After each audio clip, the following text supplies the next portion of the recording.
Good morning বলো তোমার good morning welcome back to my channel ভোলাস। তোমরা কেমন আছো? সবাই আছে একটু ভালো আছে, আমরাও ভালো আছি। দেখো আমরা এখন ছাদে যাচ্ছি। আসতে আমরা কোথায় যাচ্ছি মা? আমরা কোথায় যাচ্ছি? ছাদে। যেমন ছাদে চলে আসছি। দাদা কই, দাদা কই, দাদা কই, দাদা কই? ওই যে দাদা। হাঁটি হাঁটি দেবা, একটু হাঁটি হাঁটি দেবা? দাও ছাড়ো তো একটু হাঁটি হাঁটি দাও তো, একটু হাঁটি হাঁটি দাও তো।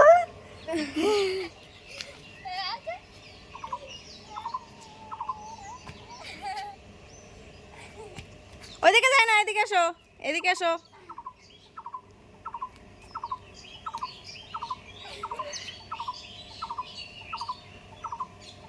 নে কোলে নে, বুনুরে কোলে নে। হাঁটি হাঁটি হাঁটি হাঁটি। তো গাইজ ওকে যদি ছাদে আনা হয় ও ভীষণ খুশি হয়, ভীষণ খুশি। তোমরা ধারণা করতে পারবে না এত খুশি। ও কি করবে জানো তো? ও যখন নিচে থাকবে তখন সিঁড়ির দিকে তাকিয়ে এত সুন্দর একটা হাসি দেবে, মনে হবে মনে হয় প্রাণটা করে জুড়িয়ে যায়। কিন্তু ওর হাসির কারণ হচ্ছে ওকে ছাদে নিয়ে আসো, আর ও ভীষণ পরিমাণে দুষ্টুমি করবে, ছাদে এসে দৌড়াবে, খেলবে, ভীষণ খুশি হয়। তো অবশেষে আমরা নিচে চলে যাচ্ছি, আর নিচে গিয়ে তো বাকি সব কাজ আছে। ও এই মাত্রই ঘুম থেকে উঠলো, আর উঠেই আমরা ছাদে এসছি। তো তারপরে তো চলে এসছি এখানে উনানটা লেপতে, কারণ উনানটা ফেটে গেছিলো একটু।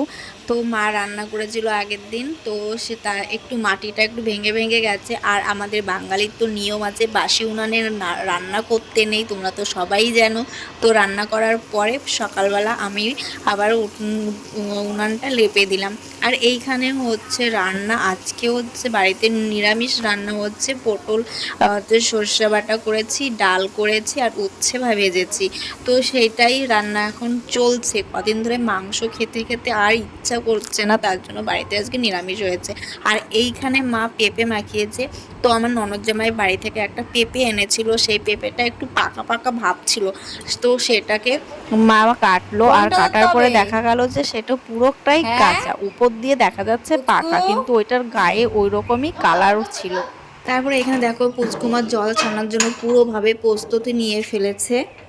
দেখো ছাদ আমার তালা দেওয়া হয়ে গেছিল, কিন্তু আবার আমি ছাদে এসেছি। তো দেখো চারিপাশ দিয়ে কি মেঘ করেছে, ভীষণ মেঘ হয়েছে আজকে। চারিপাশে মেঘ আর মেঘ।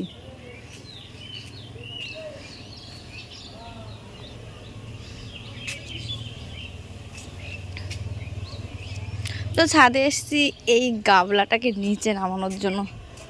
এই গাবলাটা এই উপরে ছিল, যদি হাওয়াটাও ছাড়ে ফেটে যাবে, তার জন্য ছাদে নিতে আসলাম। এই গাবলাটার জন্যই ছাদে আসা। তো এই গাবলাটা রেখে দিই, প্লাস্টিকের গাবলা যেহেতু পড়লেই ফেটে যাবে।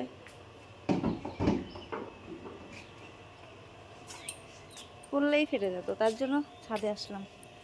তো চলো দেখো চারিপাশে মেঘ, আর মেঘে শুধু ডাকছে, মেঘ ডাকছে ভীষণ পরিমাণে। তো চলো তোমাদের দেখাচ্ছি যে চারিপাশে কেমন মেঘ হয়েছে। তারপরে দেখো এইখানে বাবা মা আর অরিশ কিন্তু হাঁস তোলা নিয়ে ব্যস্ত আছে। এইখানে হাঁস তুলতে গেছে ওরা। হাঁসেরা কিন্তু একা একা ঘরে তুলতে পারে না, ওদেরকে কিন্তু তুলে দিতে হয় প্রত্যেকটা দিন বিকেলবেলা। আর এইখানে চা বানিয়েছি, আমার পতিদেবের 1 কাপ, আর হচ্ছে আমার ছেলের 1 কাপ। আর এখানে আবার লিকার চা বসিয়েছি। তো তোমরা তো জানো আমার বাড়িতে 2 রকম চা হয়। তো এইখানে রাত্রিবেলা আবার দেখো বানাতে এসেছি হচ্ছে পেঁয়াজি। মাখানো হয়ে গেছে, কাটা কমপ্লিট, মাখানো কমপ্লিট, এখন শুধু ভেজে নিলেই হয়ে যাবে। তো চলো ভিডিওটা আর বড় করছি না। ভিডিওটা যদি ভালো লাগে like comment share and subscribe করে দিও। যারা ফেসবুক থেকে দেখছো তারা ফলো করে নিও, আর নেক্সট ভিডিওর জন্য অপেক্ষা করো। আর সবাই ভালো থেকো, সুস্থ থেকো, টাটা।